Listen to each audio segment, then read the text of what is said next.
We're stitching our binding down today. So just as a reminder, I stitched this binding to the front of my quilt so that I could tack it down by hand in the back.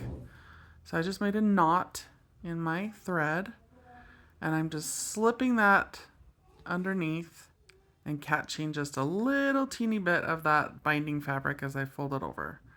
Then I take a stitch right underneath where the thread came out, go over, I probably go about a 1/4 inch, and then right underneath and just catch that binding. Doesn't have to be very much. Just want it to stay down. There's lots of different ways to do binding. I prefer to hand bind mostly because my machine binding does not look good. I have not mastered the art of machine binding. I know that some people go around and they use glue or something to make it really look perfect and professional. And I figure by the time you do that, I could probably just pretty close to be done with hand binding. So I typically bind by hand, and I usually use this bias binding because it wears a lot better. And I feel like it lays a lot better.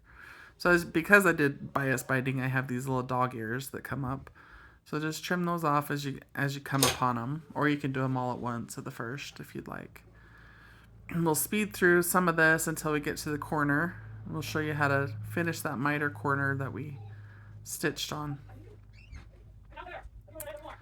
Again, I'm just going right under the stitch that I made and then come up through the binding about a 1/4 inch away.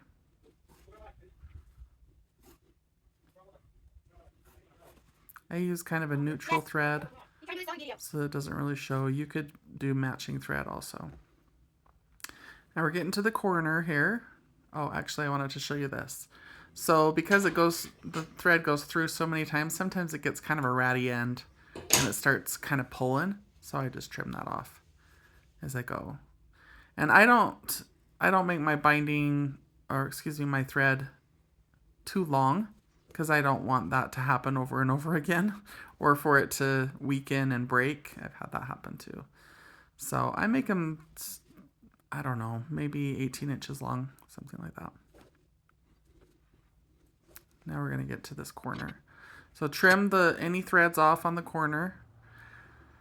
The last corner that I do, I'll show you that, and it's actually zoomed in a little bit, so it'll show it a little bit better. So I'm just going to kind of talk you through this. I go to the 1/4 inch, tack it down right there, just so it doesn't go anywhere while I turn it. And then turn the quilt, fold your miter down, and then grab with your needle just the corner of that 45-degree angle. Tack that down again.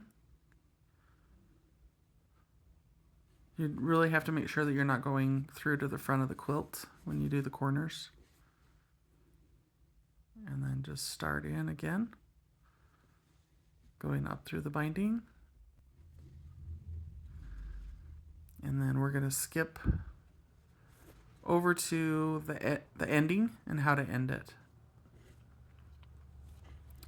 So we'll go around this last corner. This is corner number 4. Trim all those threads off. So this is zoomed in just a little bit more, so hopefully you can see that a little bit better.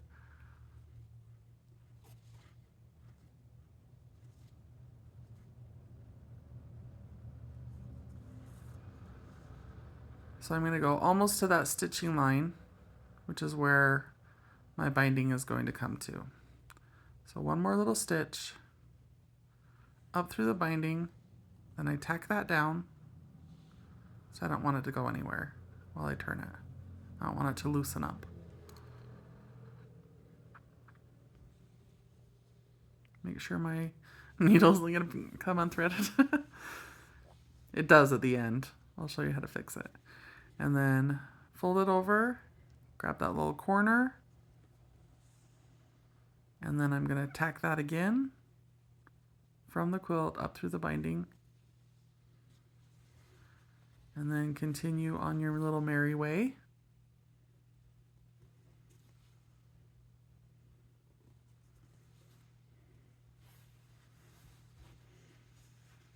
And then I think I cut a lot out right here too,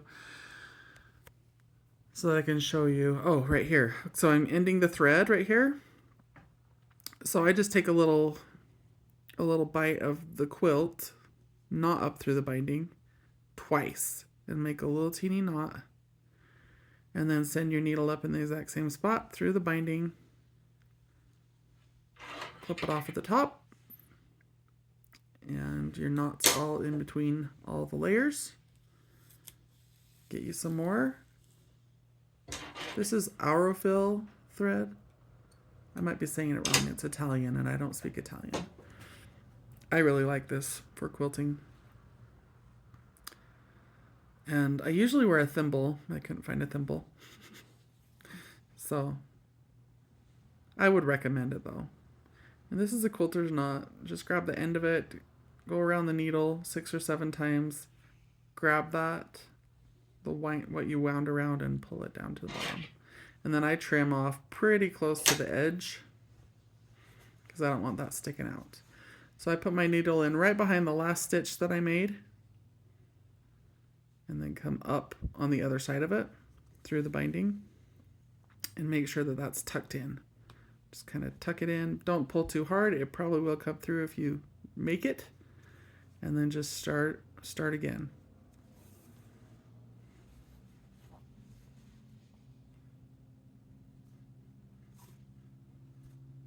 And now we'll go along and we'll skip to the end here. So in my mind, it doesn't really take that much longer to do it this way. And I enjoy it.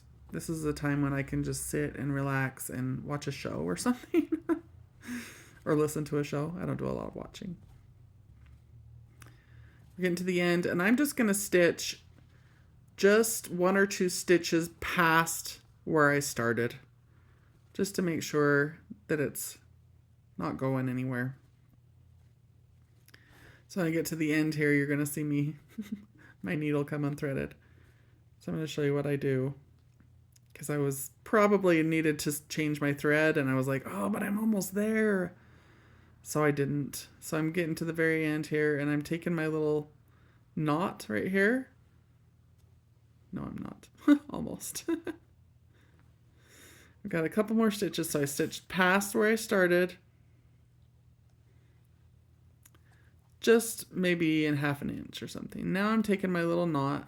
So I'm going into just the quilt fabric, and I do I grab that, and my needle comes unthreaded. It's like so short at this point. So I'm gonna hurry and thread my needle again. I'm gonna leave that. So all that I have to do is grab my loop, stick that little baby through. It takes me a couple tries,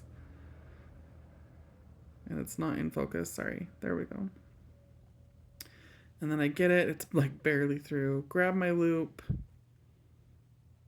Use all of my effort to not lose it again. Make 1 more little stitch. I always do 2 little knots.